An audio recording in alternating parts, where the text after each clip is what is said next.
So this is my RED Scarlet-W rig. I bought this camera about a year ago. Now I feel like I got it in a really good place, so just want to give you guys a tour. So starting off with the brain, this is the Scarlet-W with the 5K Dragon sensor. Really great sensor. I've shot some music videos and short film projects on this camera, and the images are just really great to work with. Super easy to grade and color all different ways. So it's always nice having that raw capability. So attached to the brain of the camera, I have I believe it's a small rig base plate for the DSM-C2 cameras. And attached to that is a dovetail plate from 8sin, as well as a 8sin shoulder pad. Because this camera is pretty heavy, I did opt to go for some parts that will help me put it on my shoulder if I'm holding and operating the camera for extended periods of time. It doesn't just like kill your arm. Also attached to that base plate are some 15mm rods, as well as some, I believe they're small rig. I'll put links to all the parts in the description, but I have some hand grips attached to the rods, so that when I'm operating the camera, I have something to hold on to while it's on my shoulder. And what's great about this setup is that I can swap these grips out for grips on the Nucleus M. I've done that before and it works really well, so I can operate focus and zoom for whatever lens I have attached to the camera. You could even do stop, start, record. The Nucleus M is a really good kit for a camera like this. On the back of the camera, I'm using a SWIT S140 V-mount battery. I like this battery because it's small. It keeps the camera light. I get about 2 hours on these batteries, so you have to have a couple. For longer shoots, I definitely would just rent bigger V-mount batteries so that I don't have to swap out all the time. But for smaller shoots, if I'm actually watching the battery, these work pretty well. So moving on to this side of the camera, I have a small rig wooden rosette handle, and what's cool about this is that you can rotate it and get it right in the spot that you need it. Here I have the Sigma 18-35. Really great lens for any Super 35 camera. You don't really get that zoom range and that low aperture out of most other lenses. So this is my go-to lens if I don't rent lenses and just need to, get the shots. This lens does it all. On the front here, I have the small rig mini matte box. It has a single tray, but it also accepts circular filters in the front.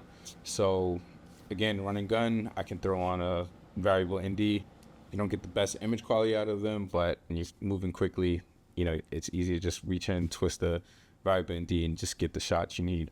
But drop-in filters are always going to be best. But it does allow you to put 2 filters on a lens, which is pretty cool. In the top of the camera, I have the 4.7-inch RED monitor. That monitor is not that bright. It's also kind of small for pulling focus. But it is touchscreen and it allows you to move through the menus really quickly. So I like that part of it. So I mainly use it for just changing my camera settings. But for actually monitoring my image, I'm using the Atomos Shinobi 5-inch monitor. I have it connected to a small rig Magic Arm.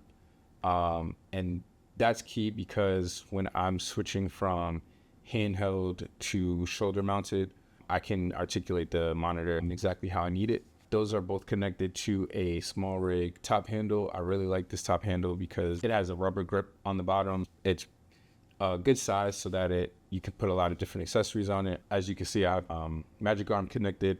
I also have my Rode Video Mic Pro Plus, and that mic is good for just getting scratch audio, or if you need ambient sound, it's really good for that on this camera. Usually you're working with a sound person, or for like music videos, you don't really need sound off the camera.